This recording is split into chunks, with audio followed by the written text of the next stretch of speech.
Welcome to Newsday on the BBC. I'm Babita, Sharma in Singapore. And I'm Rico, Hizon in London. The headlines. Confusion over the Syrian peace conference. An opposition group says it's pulling out after Iran was invited to the talks. Running battles on the streets of Kiev. Now the country's president launches a new initiative to try and end the violence. Explosions at anti-government protests in Bangkok leave many people injured as the demonstrations enter their second week. And all eyes are on China as new growth figures are out shortly. Will it be good news for the world's second biggest economy? It's 9 in the morning here in Singapore. And it's 1 in the morning here in London, broadcasting to viewers around the world. This is Newsday.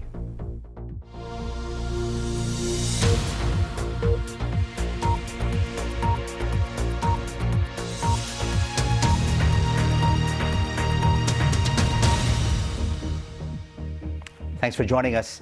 There are threats of a diplomatic standoff ahead of next week's planned Syrian peace talks in Switzerland. The Syrian National Coalition has said over the last few minutes that they will not attend unless the UN Secretary General Ban Ki-moon retracts his invitation to Iran to attend the opening of the talks in Montreux.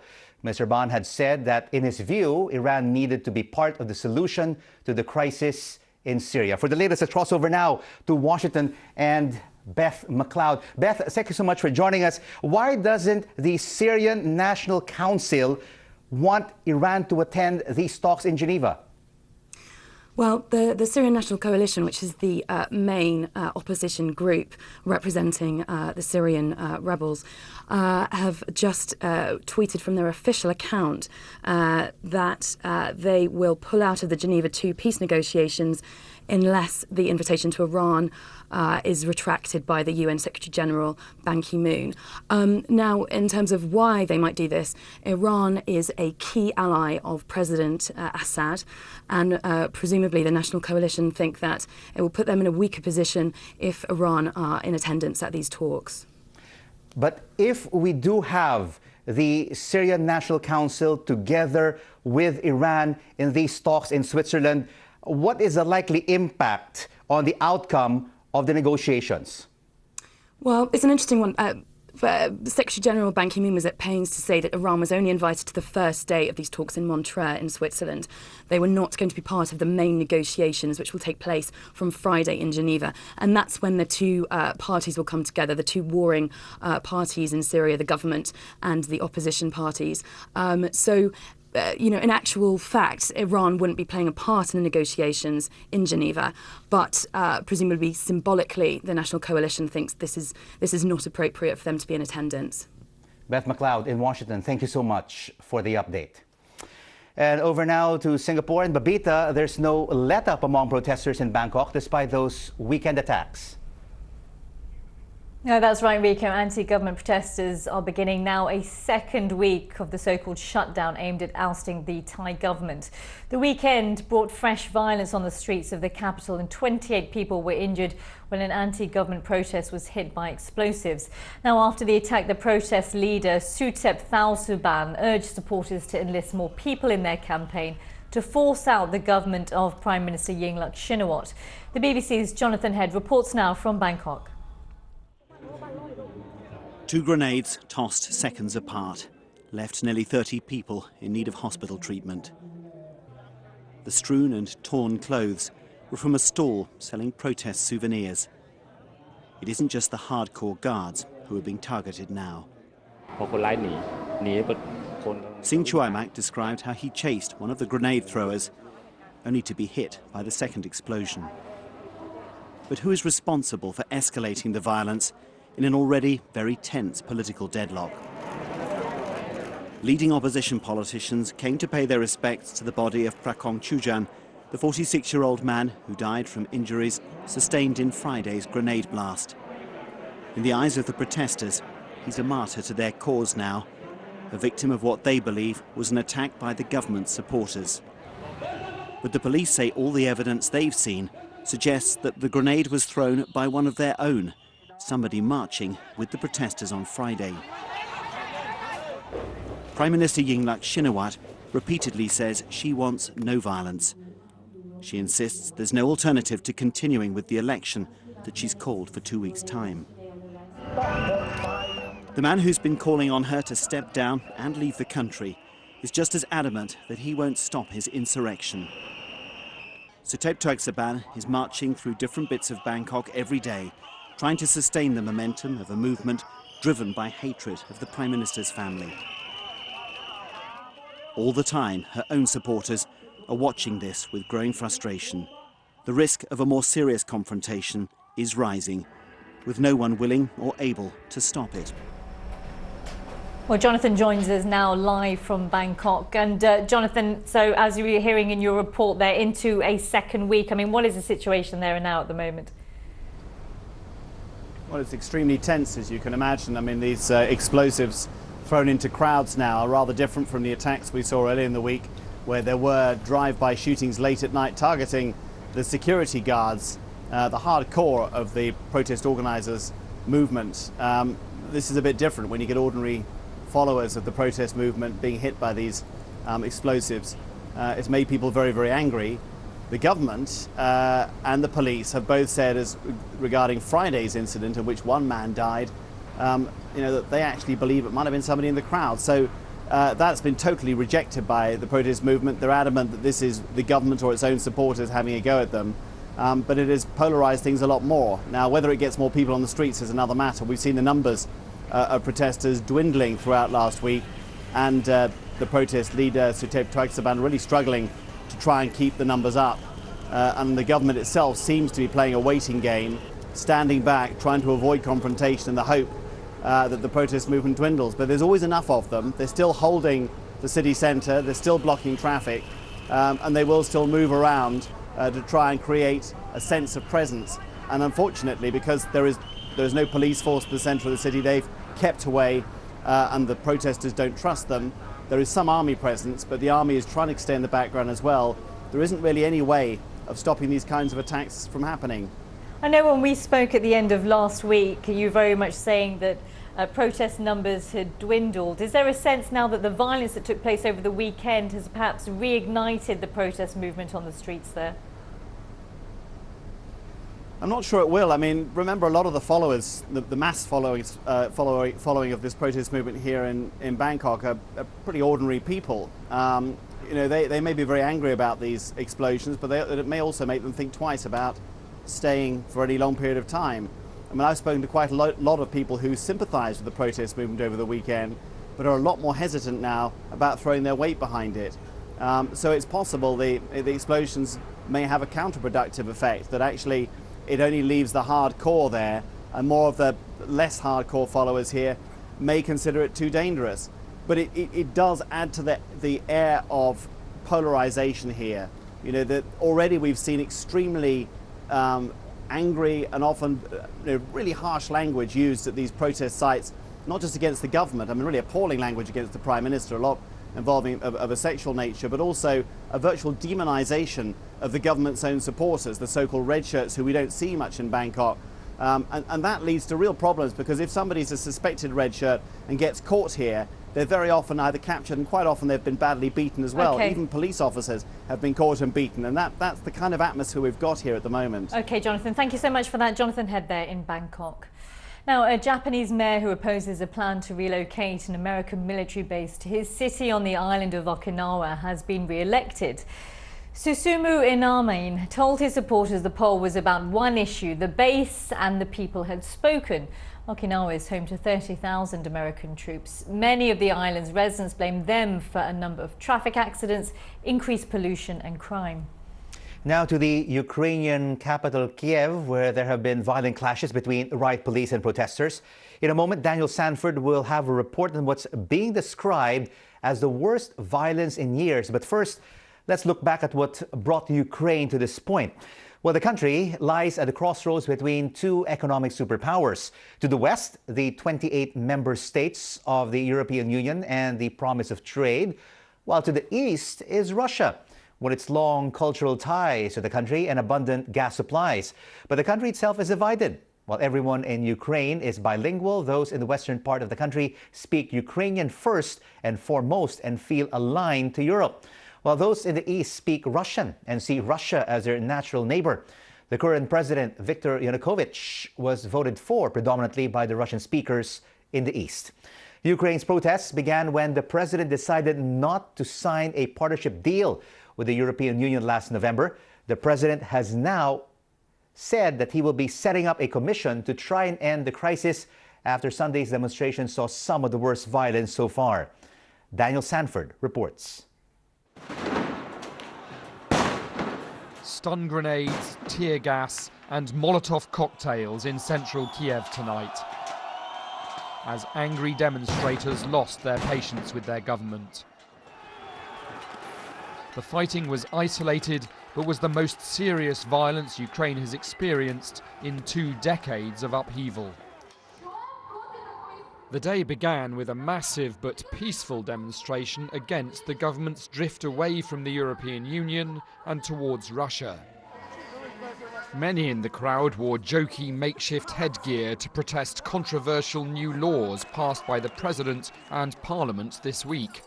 These ban people from wearing helmets and masks on demonstrations, but also seriously undermine the much exercised right to protest and to criticise the government. It was a real crackdown, political crackdown on our freedoms and liberties. And we are to take a stand and to fight for our freedom.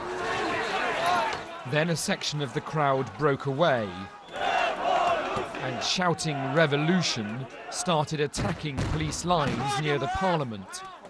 The violence escalated quickly. You can see the police there sheltering under their shields as thunder flashes and flares rain down on their heads. One moderate opposition leader, the former world champion boxer Vitaly Klitschko, tried and failed to calm the violence and later made this plea to President Yanukovych. Have the courage not to repeat the mistakes of Ceausescu and Gaddafi. In this struggle, the Ukrainian people are going to win. The clashes have continued as dark descended, and now several police vehicles are alight. It appeared that much of the fighting was the work of supporters of far-right parties, but it was a worrying new development for Ukraine, the moment when the country's famously peaceful protests turned violent. Daniel Sanford, BBC News, Kiev. You're watching Newsday on the BBC, live from Singapore and London. Still to come on the programme. Beginning to see the light, how shape, form and body movement are revolutionising Indian theatre.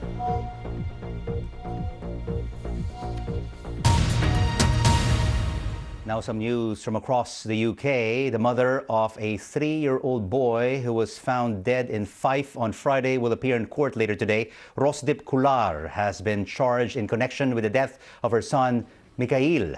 Police spent much of Sunday searching a bungalow in Kirkcaldy, close to where his body was found. The Liberal Democrats are trying to head off a damaging row and a possible court case brought by one of their peers. Lord Renard is threatening to sue unless he is allowed to rejoin the party group in the House of Lords. But Nick Clegg wants him to apologise first to the women he was accused of sexually harassing. The UKIP leader Nigel Farage has said the party was right to suspend one of its councillors who said recent flooding across the UK was a result of the government's decision to legalise gay marriage. David Sylvester, who defected from the Tories over the issue, said the Prime Minister had acted arrogantly against the gospel. This is Newsday on the BBC. I'm Babita Sharma in Singapore. And I'm Rico Hizon in London. The headlines. One of Syria's main opposition groups says it's pulling out of peace talks beginning this week unless Iran's invitation to the conference is withdrawn. The President of Ukraine, Viktor Yanukovych, is to convene a special cross-party commission to resolve weeks of political crisis. Within the hour, China will unveil its growth numbers for last year, and it's thought the economy will have failed to pick up speed, although growth is still likely to exceed the government target of 7.5%. One of the priorities for Chinese leaders is promoting innovation, and they're spending billions of dollars to achieve this goal. Our correspondent Martin Patience is in Beijing. Martin. Well, good morning, Rico. You're right in pointing out those GDP figures for 2013 are expected shortly, but I think the focus here is less on the speed of the economic growth in China and more on the type of growth. Until now, much of China's growth has been driven by state investment, and Beijing is now trying to wean companies off these cheap loans. As you were mentioning there, part of their national blueprint is to support more innovation within the economy. A final few checks before takeoff, and businessman Rico is leaving nothing to chance. Rule number one for an entrepreneur: learn from your mistakes. A new propeller, and then we're off. Mr. Li turned his hobby into a business. He sells these model planes for around $300. But what makes Mr. Li proudest are his innovations. He's built remote-controlled doors that mean you can drop firecrackers from the plane.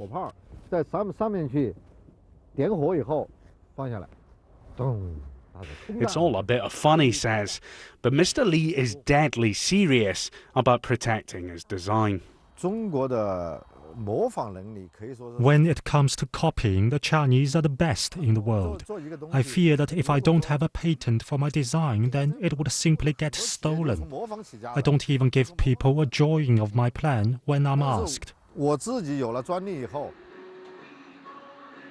While copyright theft remains rampant here, China is desperate to bottle the can-do creative spirit of Mr. Li. This vast business park is home to hundreds of small animation, film and computer game companies. They all have access to top-of-the-range technology. This animation company is just one example of how the authorities here are supporting the creative industries. They still want to see made in China, but what they want to see more of is created, designed, innovated in China as well. Yang Zhengshang runs the company. With government support, he says, his studio has expanded from 10 staff to almost 70. Without it, he adds, they'd all probably be eating, living and working in a single apartment. China is betting big on innovation for higher paying jobs and future economic growth. But in a country geared towards conformity rather than creativity, it will take more than just money to bolster this industry. Well, the GDP figures for 2013 could well show China's slowest expansion in more than a decade. Now, China's leaders say that they're committed to fundamentally changing the economic model here. And what that means is they want the consumer and private companies to take the lead and less dependence on state investment to drive growth. What that could potentially mean is slower, but from the government's point of view, more sustainable economic growth in the world's second largest economy.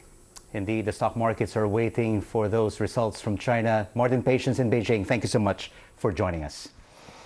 3 men on the Caribbean island of St. Lucia are being questioned in connection with the murder of a British yachtsman. Roger Pratt and his wife Margaret were visiting the island while sailing around the world. It's thought they were attacked by an armed gang who boarded the boat while it was moored at Vieux Fort in the south of the island. From St. Lucia, Michelle Fleury has more. Roger and Margaret Pratt recently posted this shot of them celebrating her 60th birthday on the Caribbean island of St. Lucia, unaware that this would be one of the last photos taken of the two of them together. Days later, 62-year-old Roger Pratt was murdered. Thieves boarded the yacht that was their home for their year-long trip. It was moored in the port of Vieux Fort on the southern end of the island. A St. Lucian police spokesman confirmed Mr. Pratt died, attempting to defend his wife Margaret from their attackers. After the robbers left, Margaret Pratt found her husband floating in the water. He was pronounced dead in hospital. Neighbours of the couple, who lived in Moreton Paddocks near Stratford-on-Avon, have spoken of their shock.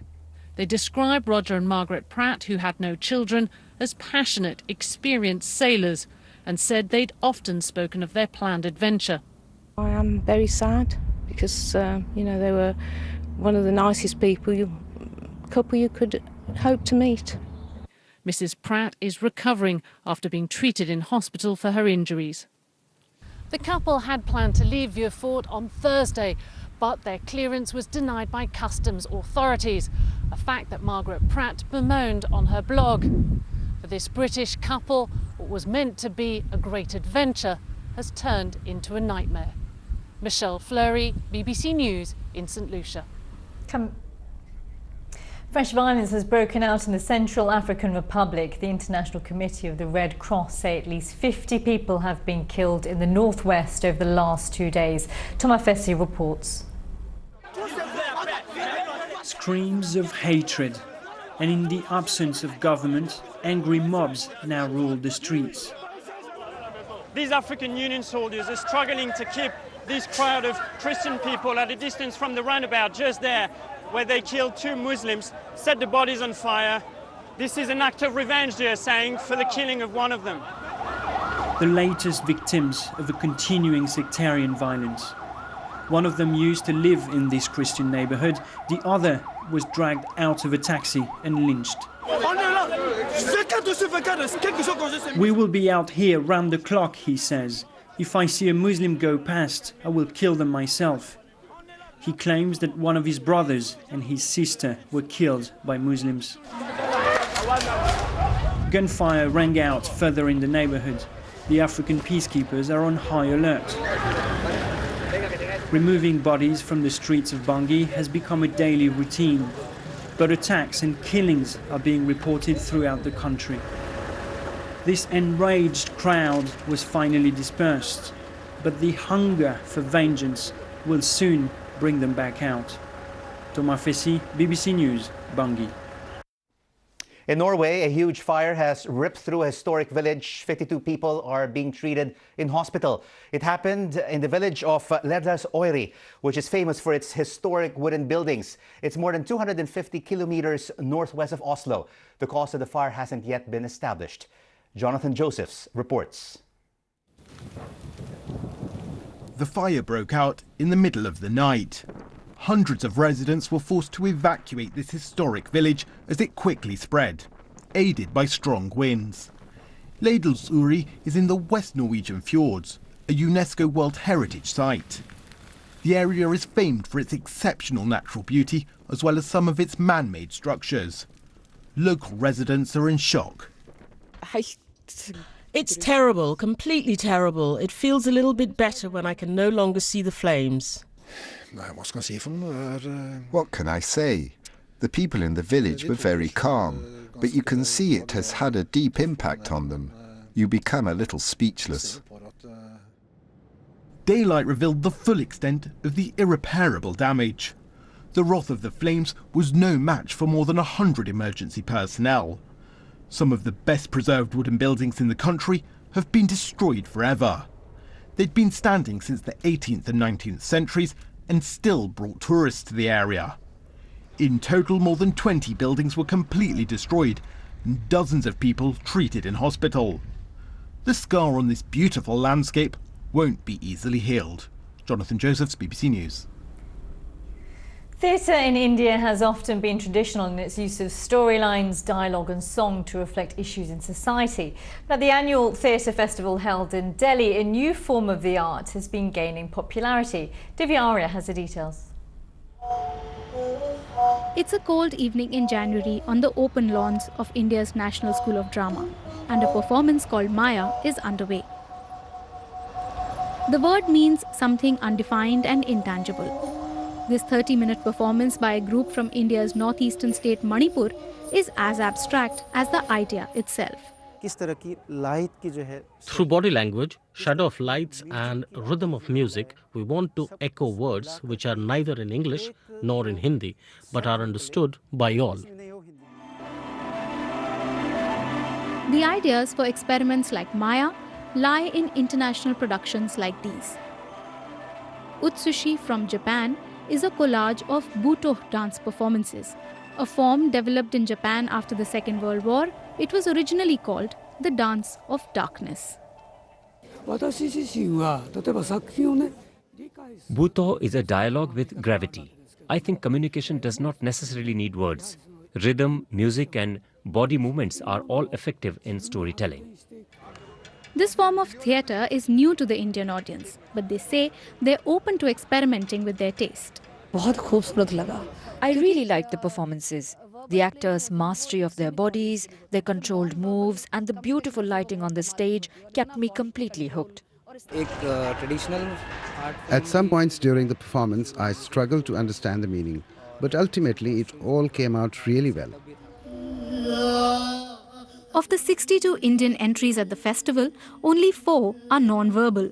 Physical theatre may be in its infancy in India, but directors are hopeful that their productions will gain popularity. Divya Arya, BBC News, Delhi. You've been watching Newsday on the BBC. I'm Babita Sharma in Singapore. I'm Rico Hizon in London. Babita is coming up next with Asia Business Report.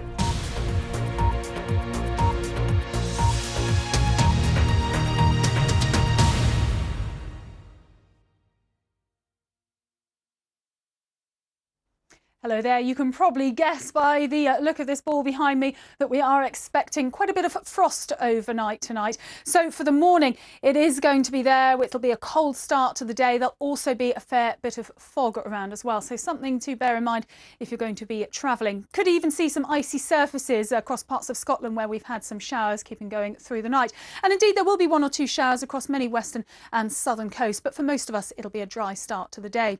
So there will be some fog around, particularly affecting East Wales there. Do bear that in mind. Parts of Northern Ireland also seeing a few patches of fog, but also just 1 or 2 showers. A cold start to the day, as I mentioned, quite frosty, and there could be some icy surfaces across some parts of Scotland.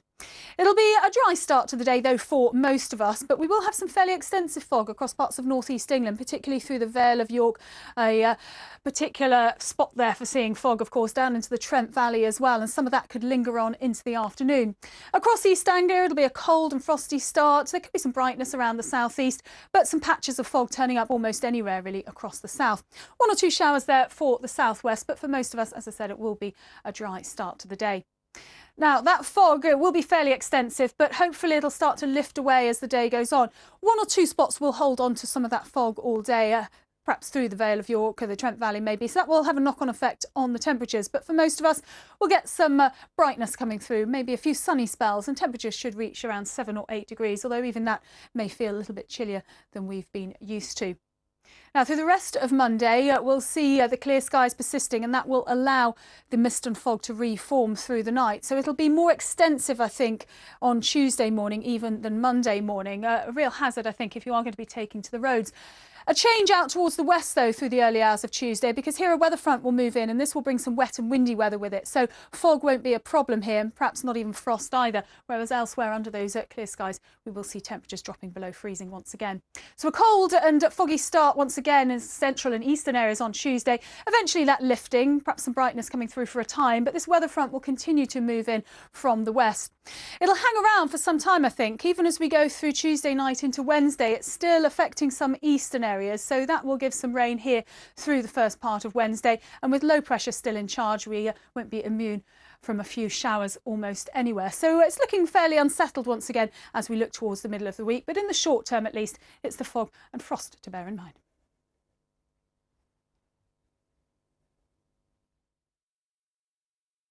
If you need to know, now.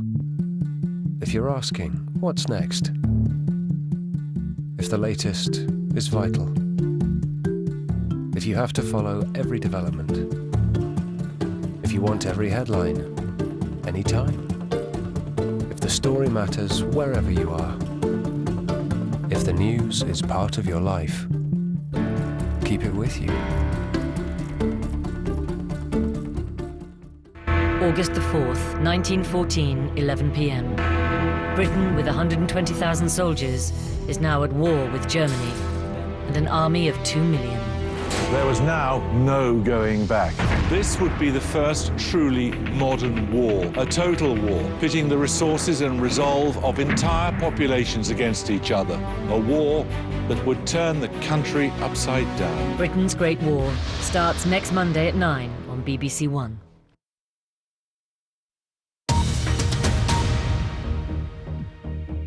The latest headlines from BBC News. I'm Rico Hizon.